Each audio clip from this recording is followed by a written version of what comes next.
da faturação eletrónica e o papel dos governos é o tema que nos traz Nuno Matos, CMO Sovos Safety. Venho falar-vos sobre o futuro da faturação eletrónica e o papel dos governos.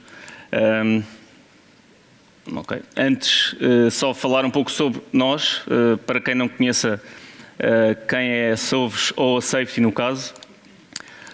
A Safety foi adquirida pela Sovos há cerca de ano e meio.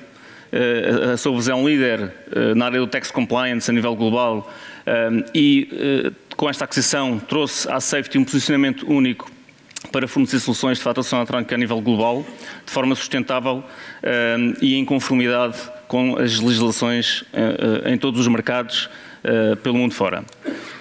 A Sovos tem 15 escritórios, mais de 2.000 profissionais e 50% dos seus clientes fazem parte da Fortune, ou melhor, 50% da Fortune 500 trabalha com a Sovos.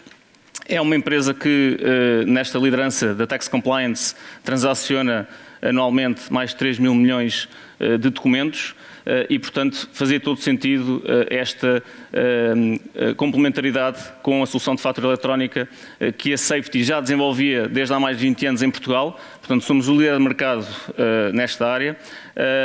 Este ano estimamos transacionar através da nossa rede na ordem dos 52 bilhões de mil milhões de euros, que corresponde a cerca de 25% do PIB nacional.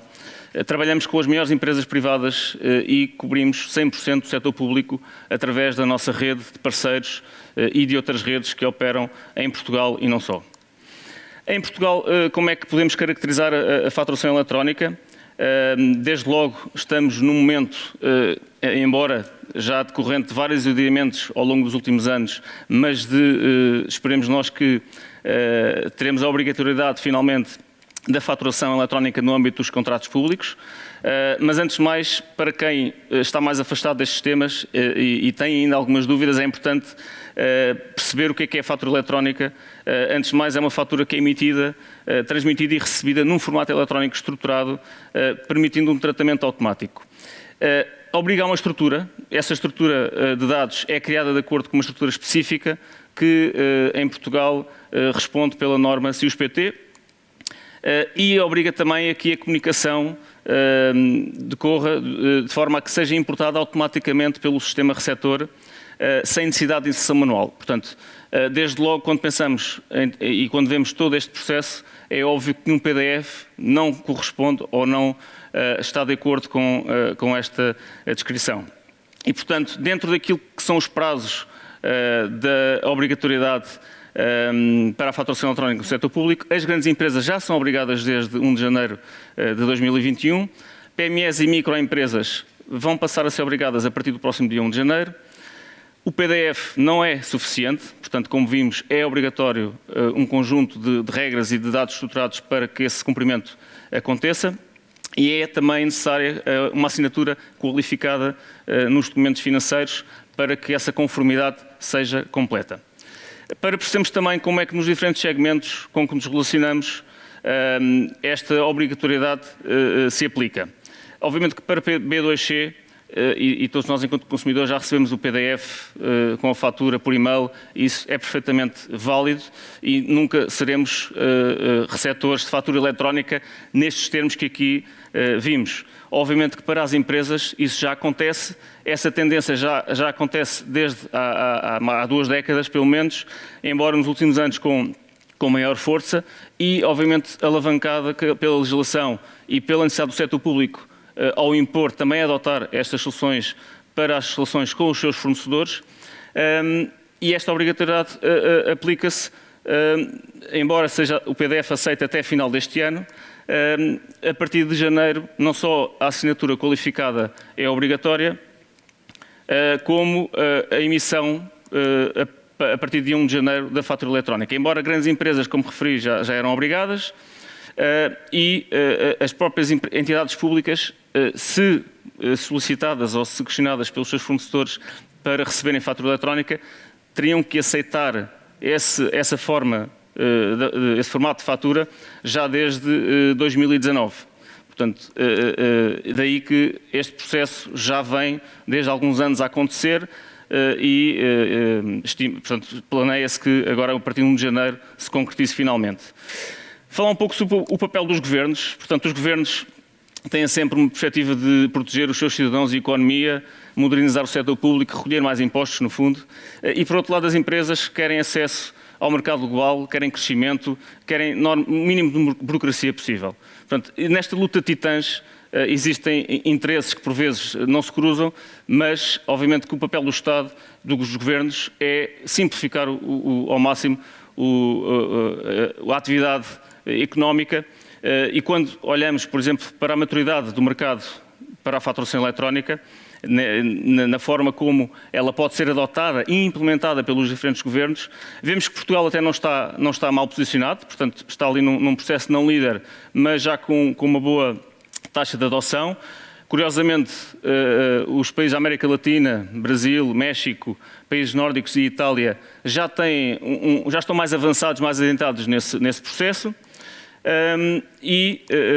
Também, se olharmos para aquilo que tem sido na União Europeia a evolução da fatura eletrónica nos últimos anos, percebemos que começou por ser fruto de iniciativas privadas, apenas conduzidas pela agenda digital das empresas. Começou a existir alguma harmonização por parte de diretivas e estándares que a União Europeia foi, já desde pelo menos 2014, foi introduzindo. Começa a haver uma harmonização da legislação do Business to Government também neste espaço da União Europeia, já com uma série de standards e de obrigatoriedades, como é o caso de Portugal. E a tendência, que é clara, é que isto evolua também para o B2B. É o caso já da Itália, que desde 2019 já tem esta obrigatoriedade no B2B para a faturação eletrónica.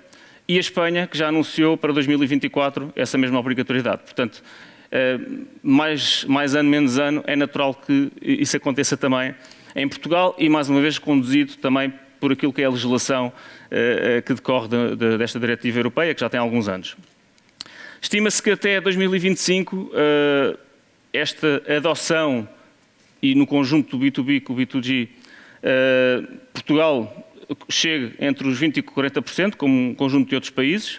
Claro que a Itália, pelo facto de já ter introduzido esta obrigatoriedade para o B2B, prevê-se que atinja valores mais elevados. E um ponto importante, quando se fala neste ecossistema da faturação eletrónica, que possivelmente alguns não têm conhecimento, quando Portugal se diz que tem este formato do CIUS-PT, que é aquele que permite também facilitar, não só através de um standard, a troca de documentos no setor, no mercado nacional, também favorece ou permite essa relação com outros mercados. E se virmos aquilo que outros países têm vindo a adotar, vemos aqui algo que também salta à vista, que é o formato PEPOL-BIS. Embora todos estes formatos decorram de uma base única, há depois variações que cada governo vai introduzindo e vai definindo no seu próprio país. Para quem não sabe, em Portugal, a ESPAP tem essa responsabilidade de definição daquilo que é a norma e as suas extensões. Mas a rede PEPOL tem aqui um papel fundamental na forma, não tanto como cada governo define para o seu país estes processos, mas na forma como, a nível de relações transfronteiriças, estes formatos são aplicados e os estándares são assegurados. Portanto, o PEPOL é uma entidade que tem um protocolo, que tem uma plataforma que permite que, através de um conjunto de especificações, a troca de documentos de negócio se faça de forma interoperável e eletrónica através de diferentes soluções na Europa. Documentos que não são apenas faturas, podem ser outros documentos de negócio, como encomendas, guias de remessa. Existem já 29 países europeus, incluindo a Solvos Safety em Portugal, que têm pontos de acesso certificados, para além de países que, embora isto tenha uma gênese europeia, adotaram também esta adoção desta rede, como foi o caso da Austrália, China, Estados Unidos, entre outros. O futuro da faturação eletrónica. É normal que vamos assistir até 2035, portanto, nos próximos, essencialmente, 10 anos, a um incremento ainda daquilo que é o volume total de faturas e recibos que são trocados a nível global, e que o papel decresça mas que não desapareça. O incremento de faturas eletrónicas POS e mobile também tenha um incremento enorme, muito alavancado pelo B2C, e eu acredito que esta curva esteja, digamos, estimada por baixo, porque com o Covid assistimos a uma série de serviços e nós, enquanto consumidores, passámos a ter acesso muito mais facilmente a esta possibilidade de receber as faturas através do mobile e de outras formas, nomeadamente serviços de saúde, entre outros. E as faturas eletrónicas convencionais, B2G, B2C e B2B, também terão esse incremento. Um aspecto importante, que talvez não seja de um conhecimento tão generalizado, daquilo que é as tendências e daquilo que é o futuro da faturação eletrónica, passa também pela forma como os governos procuram todas as ferramentas possíveis para conseguirem combater a evasão fiscal. E o combate à evasão fiscal faz de diferentes formas. Uma delas é acelerar a digitalização dos documentos financeiros. E o que é isto dos CTC ou dos Continuous Transaction Controls? No fundo são modelos, mecanismos que vão obrigar as organizações a transmitir as suas faturas às autoridades fiscais, neste caso em Portugal a AT, ou a enviar os principais dados da fatura em formato eletrónico. Isto acontece em tempo real e essa verificação da conformidade a nível transacional das empresas acontece, portanto, como eu disse, em tempo real. E isto está inerente aos vários segmentos, não apenas ao B2B ou ao B2G, mas também ao Business to Consumer. Espera-se que a partir de 2025 este seja um método dominante por parte dos governos de começarem a controlar de uma forma muito mais efetiva e a combater a evasão fiscal de uma forma muito mais ágil. Existem diferentes modelos da forma como estes controles ou este modelo CTC pode ser feito. O clearance, que é utilizando a terminologia em inglês, implica que a transação, antes de ser concluída, tenha que ser validada. Portanto, só depois de ir à entidade governamental, à autoridade fiscal, vamos imaginar a AT, e só depois de a AT receber a fatura, aquela fatura individualmente que eu enviei para um determinado cliente, depois de validada, é que ela pode seguir para esse destino final. Existem outros modelos, também em tempo real ou próximo de tempo real, que não vão impedir que a fatura seja enviada, mas vão implicar que a fatura seja transmitida também à autoridade fiscal desse governo, desse país. Também para percebermos um pouco os modelos de clearance e post-audit, portanto, como o próprio nome indica, tudo aquilo que não seja, digamos, validado no imediato pelos governos, são aquilo que nós temos hoje, que são as auditorias que acontecem meses, às vezes, ou anos depois das atividades e das transações acontecerem, e Portugal ainda está nessa fase, e vários países europeus, mas como vemos também aqui, a mesma tendência na adoção da fatura eletrónica também se verifica nestes modelos de clearance, e portanto em que os governos recebem em tempo real todas as faturas e vão fazer essa validação antes das faturas chegarem aos destinos das mesmas. Para perceber também como é que um operador como a Safety lida com este ecossistema e com a interoperabilidade. Portanto, nós, como eu disse, já há mais de 20 anos que estamos nesta área, estamos ligados às principais empresas, PMEs, temos também soluções que permitem que pequenas empresas possam adotar esta solução sem processos complexos de integração.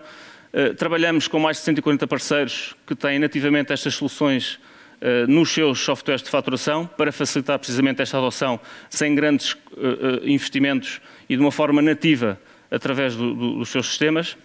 E estamos ligados para garantir a interoperabilidade a nível global e o cumprimento legal em qualquer país do mundo. E como vimos, esta tendência dos governos em todo o mundo de imporem mais requisitos e de obrigarem também à fatura eletrónica. Portanto, aquilo que estamos a viver em Portugal acontecerá e já acontece noutros países. E se eu forneço um cliente do Estado noutro país, vou ter que responder também sobre estes requisitos. Daí a necessidade de que esta interoperabilidade exista, que esteja bem consolidada, sendo através de redes nacionais, internacionais ou da PEPOL, que, como falei, tem também aqui um papel determinante na forma como a faturação eletrónica será adotada a nível de todos os governos por todo o mundo.